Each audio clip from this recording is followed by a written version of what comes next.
आदि च चतुर्धाराधनाफलं क्रमेणाहं ध्रुवं वक्षे स्वस्वरूपोपलब्धये. नमो सुजिनवंत, नमो सुजिनवंत.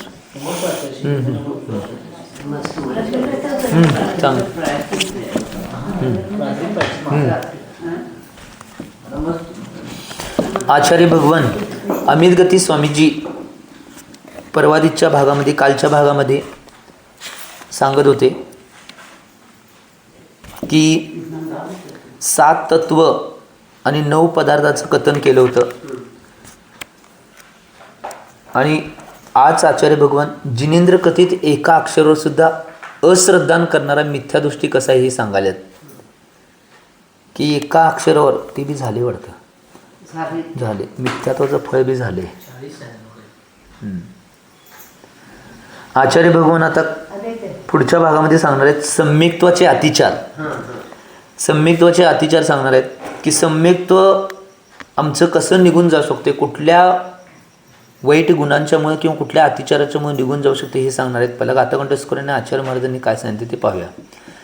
शंका काक्षा चिकित्सान्य दृष्टी संशन संस्तवा सदाचारे रतिचारा सम्यक्त्वस्य नवेदिता. तर आचार्य भगवान अमित गती स्वामीजी 47 नंबरच्या गाथेच्या माध्यमातून सम्यक्त्वाचे अतिचार सांगत आहेत. सदाचारी आचार्य देव के द्वारा सम्यक्त्व के 5 अतिचार कहे गए हैं. शंका, कांक्षा, विचिकित्सा, अन्य दृष्टी, प्रशंसा आणि अन्य दृष्टी संस्तव हे 5 अतिचार आहेत. पुढे प्रश्न करतात, शंका का अर्थ संशय है और संशय मिथ्यात्व का एक भेद है. इसके लक्षण में कहा गया है कि तत्व का निर्णय न करने वाले संशय ज्ञान का सहचारी जो श्रद्धान है वह सांशयिक मिथ्यात्व है. फिर वह उसे यहाँ अतिचार में कैसे ग्रहण किया गया. म्हणजे काय सांगाले बघा, शंका याचा अर्थ काय, संशय. मग संशय मिथ्यात्वाचा एक भेद आहे. मग या याचं लक्षण सांगितलेलं आहे. त्या तत्वाचा निर्णय न केल्यामुळे संशय ज्ञान हे सहचार्य असल्यामुळं श्रद्धान होऊ शकत नाही, म्हणून सांशयिक मिथ्यात्व आहे म्हणून सांगितलंय. मग ते अतिचारामध्ये का घेतले, मिथ्यात्वाचं ते भागच आहे एक, मग ते अतिचारामध्ये का घेतले हे विचारले. उत्तर देतात, यहाँ संशय ज्ञान का सहचारी संशय ग्रहण नहीं किया गया है, अपितु श्रुत ज्ञानावरण का स्वयं विशेष न होने से, उपदेष्टा के अभाव से अथवा उनमें वचनों की निपुणता न होने से, निर्णयकारी शास्त्र वचन के प्राप्त न होने से या काल लब्धि के अभाव से किसी विषय का निर्णय नहीं हो पाना यह ग्राह्य है. सम्यक दृष्टि को भी जब कभी रस्सी में सर्प की और स्थानु में मनुष्य की शंका हो सकती है, किंतु ऐसी शंका भी सम्यक्त्व का अतिचार नहीं बनेगी. हां, म्हणजे इथं काय सांगाले, विषयाचं ग्रहण करणे अथवा न ग्रहणे याच्या निर्णयाला इथं ग्राह्य केलेलं आहे. संशय हे असून सुद्धा नाही शंका हे का घेतलेलं आहे, म्हणजे शंका का घेतलेलं आहे ह्याच्यामध्ये, म्हणजे अतिचारामध्ये. कारण की हे संशय ज्ञान नाही सहचारी संशयाला ग्रहण करतंय, परंतु नाही सुत ज्ञानावरांचा शैवशम विशेष न झाल्यामुळे, त्याच्या अभावामध्ये वचनांची निपुणता असल्यामुळे, निर्णयकारी शास्त्रवचन प्राप्त न झाल्यामुळे, काललब्धीच्या अभावामध्ये कधी कधी नाही निर्णय करणे अवघड होते. तिथं निर्णयाला ग्रहण केलं आहे शंका या अपेक्षेनं. म्हणजे समजा इथे रस्सी पडल्या, ते रस्सी आहे का साप आहे हे माहीत नाही, हे संशय त्या ह्याच्यामध्ये घेऊ शकत नाही ना मिथ्यात्वामध्ये. आपण अशा अपेक्षेने ग्रह केले, पूर्ण निर्णय या अपेक्षेने याला ग्रहण केलेला आहे, म्हणून याला अतिचारामध्ये घेतलेलं आहे म्हणून सांगितलं आहे. आणि म्हणून याला, आणि स्थाणू किंवा मनुष्य, स्थाणू म्हणजे की नाही एक खोट असते किंवा ह्याच्यामध्ये की नाही शेतामध्ये हे लावतात की पुतळा, मग ते मनुष्य आहे काय भुजगाव नाही हे कधी संशय होत नाही, याला याद धरायचं नाही, म्हणून एक नाही स्पेशल अतिचारमध्ये दिलेलं आहे. अशा पद्धतीने घेतलेला आहे, म्हणून सम्यक्त्वाचा तो अतिचार आहे म्हणून सांगितलं आहे. पुढे प्रश्न करतात, कांक्षा किसे कहते हैं? संसारी जीवों को गमनागमन, भोजन पान, स्त्री पुत्र, अलंकार आदि की एवं मोक्ष प्राप्ति आदि की अनेक कांक्षाएं उत्पन्न होती रहते हैं. इनमें कौन सी कांक्षा सम्यक्त्व अतिचार है? म्हणजे कांक्षा कशाला म्हणतात? संसारामध्ये जीवांचं गमनागमन, भोजनपान, स्त्री पुत्र, अलंकार, सोनं आदी, मोक्ष प्राप्ती आदी यातली कुठली कांक्षा आहे?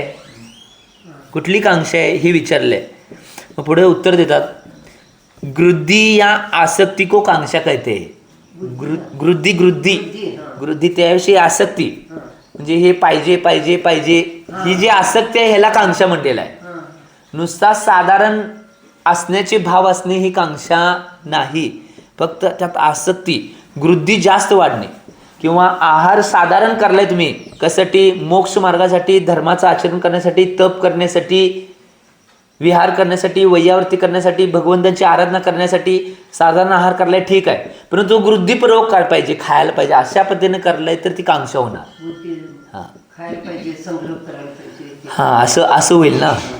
गृद्धि या आसक्ति को कांक्षा कहते हैं. सम्यक्त्व से, व्रत धारण से, तपश्चरण से, देव पूजा से तथा आहार आदि दान से जो पुण्य हुआ है उससे मुझे उत्तम कुल, रूप, धन, बल, स्त्री, पुत्र और अन्य अन्य भोगों की प्राप्ति हो ऐसी कांक्षा करना सम्यक्त्व का अतिचार है. म्हणजे काय सांगितलंय बघा, सम्यक्त्वामुळं किंवा व्रतचरण केल्यामुळं, तपश्चरण केल्यामुळं, देवपूजा केल्यामुळं, मी आहार दिल्यामुळं, दान दिल्यामुळं त्या पुण्याच्या माध्यमातून मला उत्तम कुल, रूप, धन, बल, स्त्री, पुत्र, अन्य आणि काय काय भोगांची प्राप्ती व्हावी अशी कांक्षा करणे हा सम्यक्त्वाचा अतिचार आहे. अशी कोणती कांक्षा नाही, कोणती इच्छा आकांक्षा न ठेवता नुसता आराधना करा, विषय मोका. फक्त एक मोक्षाची तेवढी अभिलाषा ठेवा, कारण ती प्रशस्त रागामध्ये येते.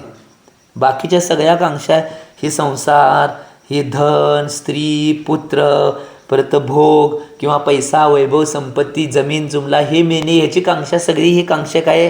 ही कांक्षाच आहे. सम्यक्त्वाचा अतिचार आहे तो, म्हणून त्या कुठल्या कांक्षा करायच्या नाहीत. पुढे प्रश्न करतात, विचिकित्सा अन्य दृष्टी प्रशंसावर अन्य दृष्टी संस्थव अतिचार क्या आहे? पुढे जे सांगितलेले आहेत 3 अतिचार आहेत ते काय आहेत याचं कथन आचार्य भगवान करल्यात. तर उत्तरमध्ये देतात, रत्नत्रय धारियों के शारीरिक मल या कोप आदि के निमित्त से होने वाली जुगुप्सा और रत्नत्रय के महत्व में अरुचि होना विचिकित्सा नाम का तीसरा अतिचार है. म्हणजे काय?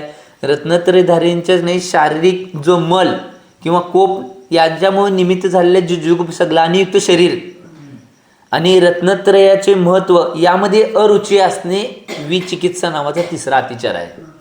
म्हणजे रत्नत्रय किंवा धार्मिक जे पुरुष आहेत, जे चारित्रधारी आहेत, त्यांच्या मलामुळं त्यांच्या शरीरावर नाही ग्लानी निर्माणासारखं नाही शरीर त्यांचं बनते, त्याच्यात ग्लानी करायची नाही. कारण की रत्नत्रयधारींचं ते शरीर आहे ते साधना तपामुळे तसं झालं आहे. समजा कुठं मल साठला, कुठं काय साठला, तर तिथं निश्चितपणे त्यांच्याविषयी ग्लानी करण्याची आवश्यकता नाही. ग्लानी केला तर तो दोष लागला, अतिचार लागला सम्यक्त्वामध्ये, त्यामुळे ग्लानी करायची नाही. आणि रत्नत्रयामध्ये सुद्धा नाही अरुची करायची नाही. सम्यक दर्शन, सम्यक ज्ञान, सम्यक चारित्र्यामध्ये सुद्धा अरुची करायची नाही. याला विचिकित्सा नावाचा तिसरा अतिचार म्हणलेला आहे. ते ग्लानी करणे म्हणजे विचिकित्सा आहे, न करणे म्हणजे निर्विचिकित्सा. बरोबर, या तिसरा अतिचार सांगितलं विचिकित्सा म्हणून. पुढे सांगतात, अतत्वदृष्टि व्यक्तियों को मन से श्रेष्ठ मानना अन्य दृष्टी प्रशंसा आहे. म्हणजे तत्वाची दृष्टी ज्यांच्याजवळ नाही अशी व्यक्ती आहेत त्यांना मनाने श्रेष्ठ मानणे, जे मिथ्यादृष्टी आहे त्यांना मनाने श्रेष्ठ मानणे याला अन्य दृष्टी प्रशंसा म्हणतात. पुढे काय म्हणतात, ऐसे व्यक्ती की वचन से प्रशंसा करना अन्य दृष्टी संस्थव आहे. आणि शेवटचा काय अतिचार आहे? असे जे मिथ्यादृष्टी जीव आहेत त्यांची वचनानं प्रशंसा करणे. मिथ्यादृष्टी जे असेल त्यांची वचनानं प्रशंसा, किती चांगलं आहे बघा, हे जो चांगलं आहे, सगळं चांगलं करलं आहे असं म्हणणे याला अन्य दृष्टी संस्थव म्हणतात. असं सुद्धा म्हणायचं नाही, हे सम्यक्तामध्ये अतिचार आहे. मनानं सुद्धा करायचं नाही आणि वचनानं सुद्धा करायचं नाही. आणि कायेनं आदर सत्कार आधी बी करायचे नाही. हे तिन्ही सगळे अतिचार आहेत सम्यक्तामध्ये. त्यामुळे कसं असेल ते सूक्ष्म आहे, परंतु सूक्ष्म आहे तरी पाळू शकतोय ना. आता आपण तर का नाही कुठं जात नाही, कोणाची प्रशंसा करत नाही मिथ्या दृष्टींची, परंतु कधी कधी चुकून जर झालं हा व्यक्ती चांगला आहे असं गोष्टी झाल्या तर होऊ शकते ना. मग त्यामुळे त्या गोष्टी जे चुकून होणाऱ्या गोष्टी आहेत त्या टाळण्याचा प्रयत्न करायचा. म्हणजे माझ्याकडून कोणतं होता कामा नये, व्यवस्थित सम्यक्त्वाचं अतिचार रहित पालन व्हायला पाहिजे अशी भावना ठेवायची प्रत्येक समयाला. ही गोष्ट आहे बाबा ही टाळायला पाहिजे, ही गोष्ट आहे ही टाळायला पाहिजे, आणि व्यवस्थित सम्यक्त्वाचं आचरण माझ्याकडून व्हायला पाहिजे ही भावना समाधीपर्यंत शेवटपर्यंत ठेवायचं आहे, सोडायचं नाही. यालाच म्हणतात चार आराधना करणे. सम्यक्त्वाची आराधना, सम्यक ज्ञानाची आराधना, सम्यक चारित्र्याची आराधना आणि सम्यक तपाची आराधना यालाच म्हणतात. अतिचार रहित पालन करण्याचा प्रयत्न करायचा शेवटपर्यंत. होतंय सोडा, काय बाधा नाही, केलं तर होतंय. आता मला सांगा, जर असं झालं नसतं तर आजपर्यंत कोण मोक्षाला गेलं असतं? किती जण मोक्षाला गेले?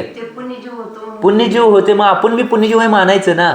अशी विपरीत मान्यता मानायचं नाही. माझ्याकडं होऊ शकेल का नाही होऊ शकेल, माझ्याकडं होणारच आहे आणि मी 100% रत्नत्रयाचं पालन करणार आहे ही भावना अंतरंगात ठेवायची.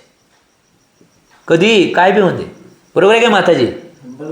हां, त्यामुळे ही भावना ठेवायची, मी अतिचार रहित पालन करणारच. काही कुठली भावना अंतरंगात ठेवा नाही, निर्विकल्प पालन करण्याचा प्रयत्न करायचा. आता पुढं आचार्य भगवान पुढच्या गाथेमध्ये सांगणार आहेत, सम्यक्त्व को शुद्ध करणे वाले गुण.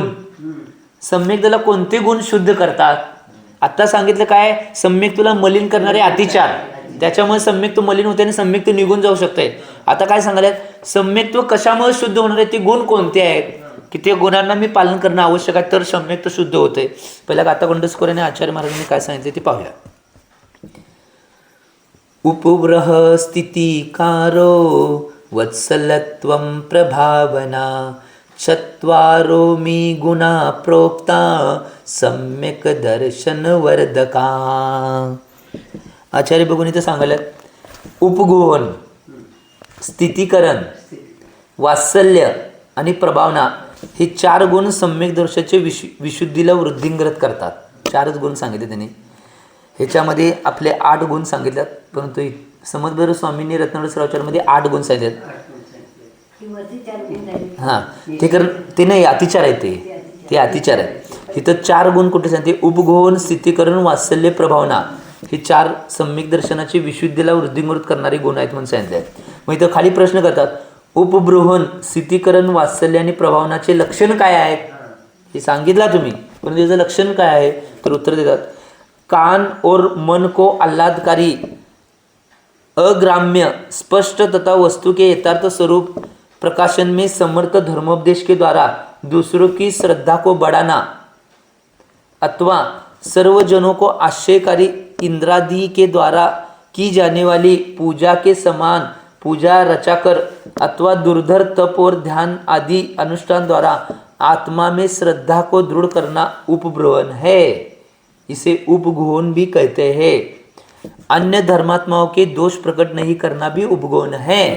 काय काय सांगितले बघा, कानाला आणि मनाला आल्हादकारी वाटलं असे अग्राम्य, स्पष्ट तथा वस्तूचे यथार्थ स्वरूप प्रकाशन करणारे समर्थन जे धर्मोपदेश आहे ते धर्मोपदेशद्वारा दुसऱ्यांच्या श्रद्धेला वाढवायचं, दुसऱ्यांच्यामध्ये श्रद्धा निर्माण करायची जिनागम सेवे, किंवा सर्व जनांना जे आश्चर्यकारी इंद्रादीद्वारा केली जाणारी जी पूजा आहे ते पूजाचं सामान पूजा रचून अथवा दुर्धर तप करून ध्यान करून अनुष्ठान करून आत्मामध्ये श्रद्धा दृढ करणे याला उपगुण म्हणतात. आपल्या आत्म्यामध्ये आणि दुसऱ्यांच्या आत्म्यामध्ये श्रद्धा दृढ करणे याला उपगुण म्हणलेलं आहे.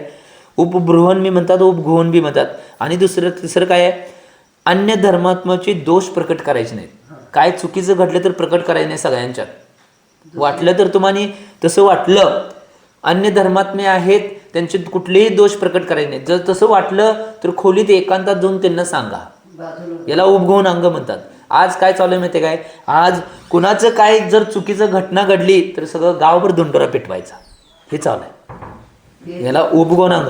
आणि त्याच्यामुळं का नाही समजा धार्मिक व्यक्तीचं जर का नाही अप्रभावना झाली तर धर्माची अप्रभावना आहे. कारण की समर्थ स्वामींनी काय सांगितलं, न धर्मो धार्मिक विना, कारण की धर्म धार्मिक माणसांच्या शिवाय राहू शकत नाही. मग धार्मिक माणसाची जर अप्रभावना केली किंवा चुकीचे दोष जर उजागर केले तर धर्माची अप्रभावना झाली ना. ह्या गोष्टी आहेत म्हणून सांगितलंय. उपगोहन त्यालाच म्हणतात. धार्मिक व्यक्तींचे दोष प्रकट करायचे नाहीत. आता दोष तर सोडा, चांगले गुण बी प्रकट करल्यात ते चुकीच्या पद्धतीनं चिंतन करणं आवश्यक आहे. आम्ही आज ही सगळी परिस्थिती व्हायला पंचम काळ, परत हुंडा अवसरपणी काळ आहे, या सगळ्या गोष्टी आहेत. तरीसुद्धा निश्चित रूपानं जेवढ्या प्रमाणात आपल्याला जे काही पाळता येईल तेवढं पाळायचं. आपण तर कोणाचे दोष ग्रहण प्रकट करायचे नाहीत. जेवढं त्यांना दाबता येईल तेवढं दाबायचं. एकांतात समजावून सांगायचं, समजावून सांगा. नाही जमलं तर त्यात पडू नका, विषय मोकळा, तुम्ही शांत राहा. यालाच उपगोहन अंग म्हणलेलं आहे. आम्ही याचं चिंतन करणं आवश्यक आहे.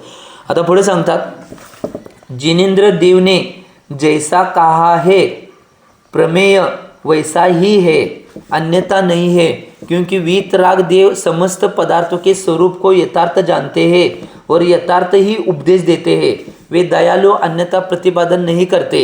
इस प्रकार की भावना से रत्नत्रय में अस्थिर को स्थिर करना स्थिती करणे. म्हणजे रत्नत्रयापासून जी बाजूला व्हायलेत माणसं, त्यांना उलट धर्मामध्ये स्थिर करा, रत्नत्रयामध्ये स्थिर करा, व्रतामध्ये स्थिर करा. की बाबा हे असं करू नको, हे दोष लागणार आहेत, या गोष्टी कशाला करायलाय तुम्ही. उलट तुमचं रत्नत्रय पालन करायला लई चांगलं आहे. कोण माणसं काय बोलते त्याच्याकडे लक्ष देऊ नका. तुमच्या धर्मामध्ये, तुमच्या व्रतामध्ये, तुमच्या रत्नत्रयामध्ये स्थिर व्हा, हे सांगायला पाहिजे आपण. आज बरीच माणसं अशी आहेत की धार्मिक माणसाला उलट धर्मापासून बाजूला नेतात. रत्नत्रयामध्ये स्थिर करणे तर लई लांब आहे. ती स्थितीकरण अंग काय म्हणलेलं आहे, सम्यक्त्वाचं हे गुण आहे. स्थितीकरण अंग आहे. उलट असा कोण करत असेल तर त्याला व्यवस्थित समजावून सांगून स्थिर करणे. आज धर्मामध्ये स्थिर असणाऱ्या व्यक्तीला उलट नाही बाकीच्या गोष्टी सांगून अस्थिर केले जाते. लय मोठा पापाचा बंध आहे. त्यामुळे या गोष्टी न करता जेवढे अस्थिर माणसं आहेत, आता समजा कोण मुलगा येत नसेल, कोण महिला येत नसेल, आणि कोण जर नाही धर्माचं पहिला पालन करत होती, काय तर त्यांच्या जीवनात घटना घडत्या, त्यांचा मुलगा वारणे, पती वारणे, किंवा काहीतरी एक असं दुर्धर रोग येणे, त्याच्यामुळे ते काय करतात माहिती काय, हे सगळं भगवान माझ्याच वाटणीला मी एवढा धर्म करतोय आणि माझ्या वाटणीला का दिले म्हणून धर्म सोडतात. मग अशा व्यक्तींना तुम्ही जवळ घ्यायचं, प्रेमानं समजावून सांगायचं, बाबा तुझ्या मागच्या कर्माच्या उदयामुळे हे सगळं आलंय, आत्ता जे तू धर्म करलायस, धर्म भविष्यात तुला उपयोगी पडणार आहे, तू धर्मापासून बाजूला जाऊ नको, धर्मामध्ये ये, हे सांगायला पाहिजे. या गोष्टी महत्त्वाच्या आहेत. त्यामुळं आम्ही जेवढ्या रूपामध्ये हे स्थितीकरण करेल, उपगोहन करेल तेवढं चांगलं आहे. कुणाचे दोष प्रकट करायचे नाहीत, आणि जेवढ्या अस्थिर लोकांना स्थिर करता येईल धर्मामध्ये तेवढं आम्ही करणं आवश्यक आहे. त्यामुळे या गोष्टी सगळ्यात महत्त्वाच्या आहेत म्हणून सांगितलेल्या आहेत. आता पुढचं सांगतात, धर्मात्माओं में गोवत्स वत प्रीती रखणं वात्सल्य हे. त्याचा अर्थ काय, शास्त्रामध्ये एक नाही एक उदाहरण आलंय, गोवत्स प्रीती म्हणजे गायीचं नाही आपल्या वासरूप्रती जशी प्रीती असते तसं सगळ्यांच्या विषयी वात्सल्य ठेवणे. सगळ्या जेवढे साधर्म आहेत त्यांच्यापेक्षा सगळ्यांच्या विषयी नाही तेवढं वात्सल्य ठेवणे. बाबा तुमचं चांगलं आहे काय जाणार आहे आमचं सांगा. आता कोण एवढी धार्मिक लोक येतात त्यांना विचारायचं, काय बरं आहे तुमचं, सगळं व्यवस्थित आहे काय, हाय काय झालं की, हेच वात्सल्य आहे. त्यांचं पद असेल त्यानुसार त्यांना, कोण जय जिनेंद्र असेल तर जय जिन करायचं, कोण प्रतिमाधारी असतील तर त्यांना वंदना करायची, ब्रह्मचारी असतील वंदना करायची, ऐलक शुल्लक असतील तर इच्छामी करायची, माताजी आली शुल्लिका असतील वंदामी करायचं, परत दिगंबर असतील नमस्कार करायचे, जिन्मातर नमस्कार आहे, भगवंतांना नमस्कार करायचे. हेच वात्सल्य आहे. एवढंच वाचलंय, दुसरं काय करायचं आहे. आणि पुढे सांगतात, अथवा अपने रत्नत्रय में आदर भाव रखना वात्सल्य है, तथा रत्नत्रय का एवं रत्नत्रय धार्मिक का महात्मा प्रकट करना प्रभावना आहे. वात्सल्य आणि प्रभावना काय सांगितलं बघा. किंवा रत्नत्रयामध्ये आदरभाव ठेवणे हे सुद्धा वात्सल्य आहे. किंवा त्याच्या पुढे जाऊन सांगितले आहे प्रभावना म्हणजे काय, तर रत्नत्रय आणि रत्नत्रयधारी जे आहेत त्यांचं महात्मा प्रकट करायचं. हा धार्मिक किती व्यक्ती आहे बघा. आजी एवढ्या वर्ष पूर्वाश्रमीमध्ये उपास केलेत आणि आता शांतमती माताजी बनल्यात. ह्यांचं जरी हे प्रभावना केले तर कुणाच्या मनामध्ये जर उपास करायचे भाव आले, धर्म करायचे भाव आले तर धर्माची प्रभावना झाली ना. ही गोष्ट महत्वाची आहे. त्या आजी तेच करत आल्या सगळ्यांना, त्यांच्यामुळे आम्ही सगळं हे आठ अंगाचं सगळं. त्यामुळे एवढं ह्या गोष्टी चांगल्याच आहेत. थोडा प्रभावना करायला पाहिजे. असं ज्यांचं एवढं महात्मा प्रकट करता येईल तेवढं करायचं, जेवढ्यांना स्थिर करता येईल तेवढं करायचं, जेवढ्यांचं उपगुण करता येईल तेवढं करायचं. ह्या गोष्टी महत्वाच्या आहेत. इनके साथ जिनेंद्र की वचनों में शंका न होना निशंकित्व तत्व है. भोगाकांक्षा का अभाव निकांक्षी तत्व है. धर्म और धर्मात्मा से ग्लानि नहीं करना निर्विचिकित्सा है और परमात्मा में चमत्कार आदि देखकर मूड नहीं होना अमूढ़ दृष्टि है। ये 4 गुण और है। इस प्रकार से ये सब मिलकर सम्यक्त्व के 8 अंग या गुण कहलाते हैं। म्हणजे वर एक 4 सांगितले आणि परत नंतर हां ते काय कसं आहे माहिती काय कसं सांगितले बघा, यामध्ये सांगितले की जिनेंद्र भगवंतांच्या वचनामध्ये शंका न होणे निकांक्षित अंग आहे आणि कुठल्याही भोगाची कांक्षा न करणे याचा अभाव ठेवणे निकांक्षित तत्व आहे। धर्म आणि धर्मात्मा याची ग्लानी नाही करणे निर्विचिकित्सा अंग आहे। धर्म आणि धर्मात्मा जे आहेत त्यांच्या शरीराला बघून ग्लानी न करणे याला निर्विचिकित्सा म्हणतात। आणि परमतामध्ये चमत्कार आदी बघून मूढ बनायचं नाही, मूर्ख बनायचं नाही की हे चांगलं आहे असं बनायचं नाही, अमूढ राहायचं। जे आमच्या जिनेंद्र भगवंतांनी आचार्यांनी जे सांगितलं आहे तेच खरं आहे हेच मानणे, याला ही 4 गुण आणि आत्ता सांगितलेले 4 गुण अशा प्रकारे सगळे मिळून 8 अंग आहेत म्हणून सांगितलेलं आहे। ही गोष्ट महत्त्वाची आहे। त्यामुळे आम्ही चिंतन करणं आवश्यक आहे। या 8 अंगांचं जेवढं पालन करता येईल, कोण काय बोलते, कोण काय करते, कोण काय करलंय याच्याकडे न लक्ष देता जेवढा आपल्याला धर्म करता येईल तेवढं करायचं। विषय मोठा तुम्ही म्हणताय की आमचं एकच काम आहे। आचार्य माझं वाक्य नाही ते, आचार्य भगवान सन्मती सागर महाराज काय म्हणायचे, तुम्ही निंदा अथवा वंदा धर्म प्रवाहने करणे आमचा धंदा।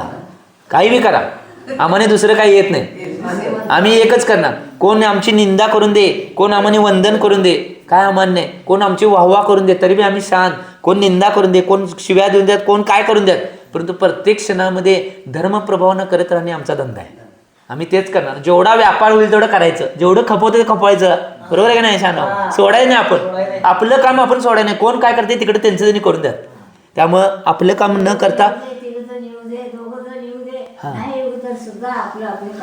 बरोबर चांगलं आहे, हेच महत्त्वाचं आहे। आणि याच्यामुळं नाही भविष्यामध्ये आपल्याला जे मिळणार आहे धर्म, धर्माच्या आराधना, ह्या सगळ्या गोष्टी आपल्याला आपोआप मिळणारच आहे।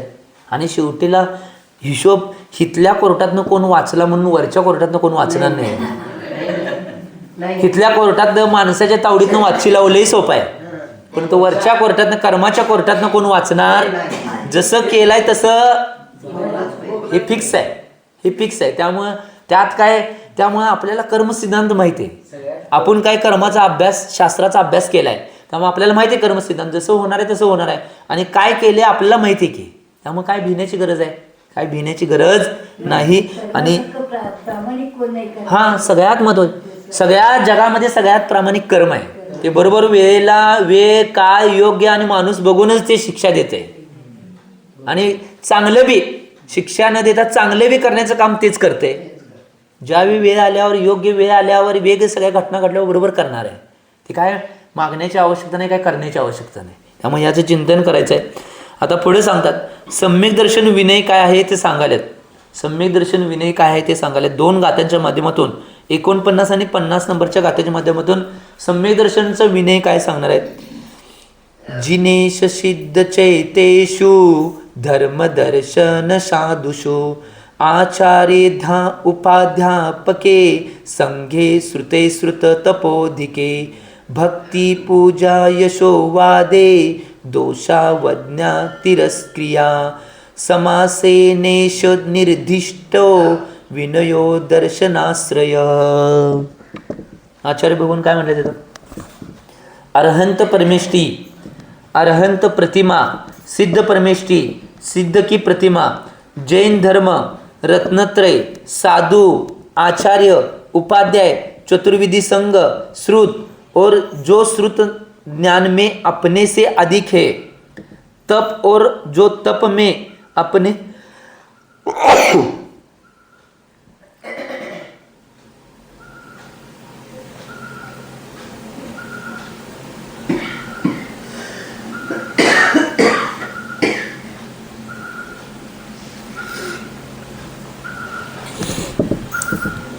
तप और जो तप में अपने से अधिक है, इन सब की भक्ति करना, पूजा सत्कार करना, यशोगान करना, धर्मात्मा के दोषों को प्रकट नहीं करना तथा उनके दोषों को दूर करना, यह सब दर्शन के आश्रय से अर्थात दर्शन विनय का संक्षेप से वर्णन किया गया है. दर्शन विनय काय आहे? अरिहंत परमेष्ठी आणि अरिहंतांची प्रतिमा म्हणजे मूर्ती, सिद्ध परमेष्ठी आणि सिद्धांची प्रतिमा, जैन धर्म, रत्नत्रय, साधू, आचार्य, उपाध्याय आणि चतुर्विधी संघ, श्रुत आणि श्रुत ज्ञान किंवा आपण आपल्यापेक्षा अधिक तप करणारे किंवा श्रुत ज्ञानामध्ये आपल्यापेक्षा पारंगत असणारे किंवा स्वतः तप करण्याने आपल्यापेक्षा जास्त तप करणारे, या सगळ्यांची भक्ती करणे, पूजा सत्कार आदी करणे, यशोगान करणे किंवा धर्मात्माचे दोष प्रगट नाही करणे तथा त्यांच्या दोषांना दूर करणे, हे सगळे दर्शनाचे आश्रय म्हणजे दर्शन विनय म्हणून सांगितलेले आहे. एवढ्या सगळ्या गोष्टी आम्ही जेवढ्या आम्हाला जमतील तेवढं करायला पाहिजे. समजा आमच्यापेक्षा कोण ज्ञानी असेल, तपापेक्षा वयोवृद्ध असेल, ज्ञान वयोवृद्ध असेल, या सगळ्यांचा विनय जेवढ्या प्रमाणात आम्हाला करायला पाहिजे. अरिहंतांची, भगवंतांची, अरिहंत परमेष्ठींची, अरिहंत प्रतिमाची, सिद्ध परमेष्ठींची, सिद्ध प्रतिमाची, जैन धर्माचं, रत्नत्रयाचं, साधू, आचार्य, उपाध्याय, चतुर्विधी संघ, श्रुत आणि श्रुतज्ञान, या सगळ्या किंवा आपल्यापेक्षा जास्त श्रुतानं ज्ञानी असणारा, तपानं आपल्यापेक्षा जास्त वयोवृद्ध असलेला, असे जेवढे असतील या सगळ्यांच्या भक्ती, पूजा, सत्कार, यशोगान आणि धर्मात्माचे नाही दोष प्रगट करायचे नाहीत. जे साधर्म्य असतील, धर्मात्मा असतील, त्यांचे दोष प्रकट करायचे नाहीत. परत त्याच्यानंतर दर्शनाचा आश्रय घेऊन, यालाच आचार्य भगवंतांनी दर्शन विनय म्हणलेला आहे. सम्यक दर्शनाचा विनय आहे हा, या पद्धतीनं करणं आवश्यक आहे म्हणून सांगितलेलं आहे. पुढे प्रश्न करतात, शरीर सहित आत्मा का प्रतिबिंब तो युक्त है, किंतु शरीर रहित सिद्ध परमेष्ठ का प्रतिबिंब कैसे संभव है. इथं काय म्हणले, शरीर सहित आत्माचं प्रतिबिंब ठीक आहे, म्हणजे अरिहंतांची मूर्ती असते ठीक आहे, परंतु सिद्धांचं शरीर नसते, त्यांची मूर्ती प्रतिबिंब कसं असते हे विचारलेत. कसं संभव आहे हे विचारलेत. उत्तर देतात, पूर्व भाव प्रज्ञापन नई की अपेक्षा से जो आत्मा संयोग केवली अवस्था में शरीर में थी वही सिद्ध की आत्मा है. म्हणजे काय सांगितलंय, पूर्व भाव प्रज्ञापन नाही की नयाच्या अपेक्षेने जो आत्मा संयोग केली अवस्थेमध्ये होता, म्हणजे अरिहंत अवस्थेमध्ये जो होता का नाही, तोच का नाही, तोच संयोग केली अवस्थेमध्ये जे शरीर होतं ते सिद्धाच्या आत्मा म्हणून सांगितलं आहे. तशा पद्धतीने करणे, ह्या गोष्टी महत्त्वाच्या आहेत. शरीर के आकार सदृश वह चेतन आत्मा भी आकारवान ही है. शरीराचा आकार जो सदृश चेतन आत्मा आहे ती सुद्धा आकारवान आहे. म्हणजे आत्ता माझ्यामध्ये आत्मा आहे ते माझ्या शरीर रूप आकार आहे ना. मुंगीमध्ये असेल मुंगी रूप, हत्तीमध्ये असेल हत्ती रूप, माणसाचे रूप असेल माणसा रूप, महिलेचे रूप असेल महिलेचे रूप, कुठल्या शरीरात त्यानुसार त्या आकारानुसार आहे म्हणून सांगितलेलं आहे इथं. म्हणून ते सांगितलंय, वह सम्यक्त्व आदि 8 गुणों सहित है, इस प्रकार सिद्ध की स्थापना संभव है. या प्रकारे सिद्धांची स्थापना संभव होऊ शकते म्हणून सांगितलेलं आहे. आता पुढच्या प्रश्नामध्ये काय विचारत, भक्तीवर पूजा किसे कहते है. भक्ती आणि पूजा कशाला म्हणतात त्यात एक आलतं ना, तुम्ही भक्ती आणि पूजा करायला पाहिजे, अशा व्यक्तींचे आदर सत्कार करायला पाहिजे. मग भक्ती आणि पूजा काय आहे हे विचारल्यात तर इथं सांगतात, उत्तर देतात, अर्हदादी गुणानुरागो भक्ती. सूत्र दिले आचार्य भगवान शिवकोटी स्वामीजी भगवती आराधना या ग्रंथामध्ये हे सूत्र दिलेलं आहे. अर्हंत आदी गुणानुरागो भक्ती, भक्तीचा अर्थ सांगितलाय. अर्हंत आदी 5 परमेश्वरांच्या गुणांचा अनुराग करणे म्हणजे भक्ती आहे. नुसता पूजा करणे म्हणजे नव्हे, त्यांच्या ती पूजा करत असताना समजा आरोग्य करलोय आम्ही, आता कोणाचं आरोग्य करलोय, समजा आचार्य परमेश्वरींचं आरोग्य करलोय, तर आरोग्य करत असताना आचार्यांची 36 मूलगुण सहित त्यांच्यामध्ये जे मुनी अवस्थेतले 28 मूलगुण आहेत, त्या दोन्ही गुणांचा अनुराग करत त्यांचं आरोग्य करणे ही भक्ती आहे. आणि अशा पद्धतीने भक्ती केल्यानंतर निदती निकाचित कर्माचा सुद्धा नाश होतोय. मग महाराज परवा प्रश्न होतं काय, पूजा चालू झाली म्हणजे काय सुरू झाली, भक्ती हेच उत्तर लिहिलं. बरोबर. आणि एक गोष्ट लक्षात घ्या, त्या अरिहंत आदी पंचपरमेश्वरींचे गुण आहेत, म्हणजे समजा अरिहंतांचे 46 मूलगुण आहेत, सिद्धांचे 8 मूलगुण आहेत, आचार्यांचे 36 मूलगुण आहेत, उपाध्यायांचे 25 मूलगुण आहेत आणि सर्व साधूंचे 28 मूलगुण आहेत. या गुणांना स्मरण करून त्यांची भक्ती आराधना करणे ही खरी भक्ती आहे. गुणांचा अनुराग, त्या गुणांच्या विषयी अनुराग असू दे. आणि अनुराग कसा करायचा आहे, नुसता करायचं पुरता अनुराग करायचं नाही, ती गुण मला प्राप्त व्हायसाठी अनुराग करायचा आहे. काय म्हटलं मी, अरिहंतांचे, सिद्धांचे, आचार्यांचे, उपाध्यांचे, साधूंचे ती गुण मला प्राप्त व्हावे यासाठी अनुराग करायचा आहे. ही गोष्ट महत्त्वाची आहे, त्यालाच भक्ती म्हटलेलं आहे. आणि अशी जर भक्ती आम्ही साधारण जरी केलो, तुम्ही गुरूंच्या जवळ नाही समजा किंवा भगवंतांच्या जवळ नाही, लांब जरी तशी भक्ती केला तरी तुमची निधती निकाचित कर्मात सुद्धा नाश करताय. ही भक्ती आहे ओरिजिनल. आम्ही चिंतन करणं आवश्यक आहे, एवढ्या भावपूर्वक करायला पाहिजे. म्हणून सकाळी जी भक्ती 6 ते 7 चालते, आपल्या संघात भक्ती जी चालते की नाही, ती भक्तीच करताना जर गुणांचा अनुराग करत जे भक्तीमध्ये अर्थ घातलेले आहेत, ते अर्थापूर्वक जर करत गेलं तर तिथं प्रत्येक समयाला निधती निकाचित कर्माचा नाश आणि कर्माचा नाश आहे. एवढी उत्कृष्ट भक्ती सांगितल्या. म्हणून करताना गदगद होऊन भक्ती करायची की भावना भगवान या गुणांचा अनुराग मी करले म्हणून. अर्थात अरिहंत आदि के गुणों में अनुराग होना भक्ति है. द्रव्य पूजा और भाव पूजा के भेद से पूजा 2 प्रकार के. द्रव्य पूजा आणि भाव पूजा 2 प्रकार के. अष्टद्रव्य अर्पित करना, उनके आदर में खड़े होना, प्रदक्षिण देना, शरीर से प्रणाम आदि रूप क्रिया करना तथा वचन से गुणों का स्तवन करना, यह द्रव्य पूजा है. और मन से उनके गुणों का स्मरण करना भाव पूजा है. हे सांगितलं बघा, किती सुंदर सांगितले.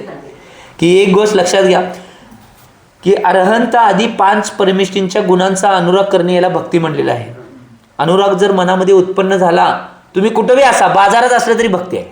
तुम्ही भक्ती केला, बाजारात असला तरी वाटलं की बाबा महाराज 28 मूलगुणांचं किंवा 36 मूलगुणांचं पालन कसं करतात, त्यांचे मूलगुण कुठले आहेत, 5 महाव्रत, आवश्यक, या सगळ्या गोष्टी आठवत, इंद्रिय निरोध, ह्या सगळ्या गोष्टी आठवत बसलं तर नाही, तिथं सुद्धा तुम्ही भक्ती करलाय. किती चांगलं आहे बघा. तिथं सुद्धा नाही कर्माची निर्जरा, तिथं सुद्धा नाही तुम्ही पुण्य 700 पुण्याचा बंध बांधलाय. ही गोष्ट महत्त्वाची आहे. आणि द्रव्यपूजा आणि भावपूजा काय आहे? द्रव्यपूजा आणि भावपूजा 2 प्रकारे पूजा केली जाते. जे अष्टद्रव्य अर्पित करून केले जाते त्याला द्रव्यपूजा. आणि भावपूजा म्हणजे की नाही त्यांच्या आदर रूपामध्ये उभा राहणे. आता गुरु आले तर आदर रूपामध्ये उभं राहायचं, उभं राहणे, त्यांना आल्यानंतर प्रदक्षिणा देणे, म्हणजे आत्ता देतोय किंवा आहारच्या वेळी आपण प्रदक्षिणा देतोय, या गोष्टी आहेत.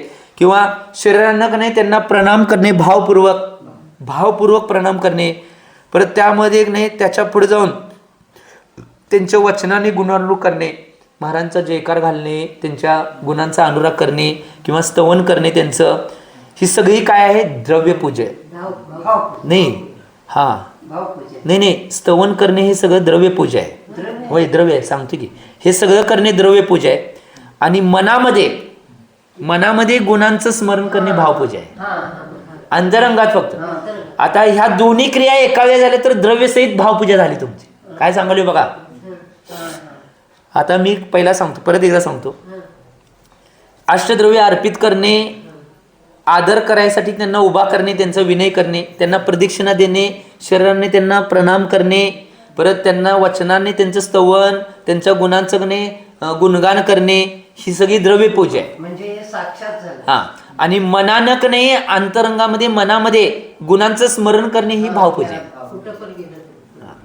ही गोष्ट मग तुम्हाला आता संधी आहे, आम्हाला एकच संधी आहे, फक्त मनातनं आम्ही गुणांचं स्मरण करू शकतोय. आम्हाला एक भावपूजा सांगितल्या, तुम्हाला संधी लय आहे की काय? द्रव्यसहित भावपूजा. हातात द्रव्य असते आणि अंतरंगात त्यावेळी भाव जरी आणला गुणांचा अनुराग करत आणि त्यावेळी ती केला तर भक्ती, महाभक्ती केला तुम्ही, नुसता भक्ती नाही. कारण की द्रव्य सहित भावपूजा सहित भक्ती, या तिन्ही गोष्टी एकत्र करू शकता तुम्ही. त्यामुळे संधी जास्त आहे. आम्ही बी भावपूजा केल्यानंतर पुण्य मिळणार आहे सोडा, परंतु तुम्हाला सुद्धा 2-3 संधी एका वेळी करायला मिळतात. म्हणजे काय? द्रव्य सहित भावपूजा सहित महाभक्ती, ह्या गोष्टी महत्त्वाच्या आहेत ना. त्यामुळे संधी सोडायने, जेव्हा विधान असते, जेव्हा काय पूजा असत्या, जेव्हा काय अर्चना असत्या, त्यावेळी करायची संधी सोडायची नाही, जाऊन बसायचंच, सोडाय नाही. आपल्या जेवढ्या द्रव्यसहित भावसहित भक्ती करता येईल तेवढं करायचं, सोडायचं नाही. ही गोष्ट महत्त्वाची. चालतंय की काय? तुम्ही द्रव्यासहितच करायला पाहिजे. श्रावकांनी, महाराजांनी, माताजींनी काय करायला पाहिजे? नुसता भावपूजा करायला पाहिजे. परंतु श्रावकांनी द्रव्यासहित. बरं तुमची गरीब आहे समजा, त्यावेळी नाही तुमच्याकडे काय असेल तेवढं तर घेऊन बसा. तुमच्या परिस्थितीनं, तुमच्या शक्तीनुसार काय द्रव्य आहे तेवढं घेऊन बसा आणि भावना परत वळा, तरी सुद्धा द्रव्यसहित भावपूजा आहे. काय असेल ते. आता माझ्याकडे लई गरीब आहे, माझ्याकडे तांदूळ आहे, तांदूळ घेऊन ओवाळत बसा, प्रत्येक वेळी तांदूळच लावा. माझी माझी परिस्थिती चांगली आहे, अष्टद्रव्य मी चांगलं उत्कृष्ट उत्कृष्ट अष्टद्रव्य म्हणतोय, उत्कृष्ट पद्धतीचं अष्टद्रव्य घ्या. त्याच्यापेक्षा माझी परिस्थिती चांगली आहे, मी सुवर्ण माणिक मोती याचं अष्टद्रव्य घेऊन बसतो, ते घेऊन बसा. त्याच्याकडे बघायचं नाही आपण, आपलं काय. एक गोष्ट काय आहे माहिती काय, तुमची जशी परिस्थिती आहे त्यानुसार उत्कृष्ट उत्कृष्ट द्रव्य आणणे ही सुद्धा द्रव्य पूजा उत्कृष्ट आहे. शक्ती लपवू नका. हा, तुमची शक्तीनं असेल तेवढं करा, त्यानुसार करा. आता उद्याच्या दुपारच्या गाथेमध्ये आचार्य भगवान यशोगान किनकावर कैसे किया जात आहे, कुणाचं यशगान करायचं आणि कसं केलं जातंय हे सांगणार आहेत. ते दुपारच्या भागामध्ये बघूया. मी एवढीच भावना करतोय की जे विनय सम्यक्त्वाचं सांगितलेलं आहेत आणि जे दोष टाळायला सांगितले ते दोष टाळून जो विनय करायला सांगितलं तो विनय आपल्या जीवनात करून तुमचं सगळ्यांचं कल्याण आणि आपलं कल्याण व्हावं एवढी भावना करतो आणि वाणीला विराम देतो. जे बोला आचार्य भगवान श्री सन्मती सागरजी महाराज की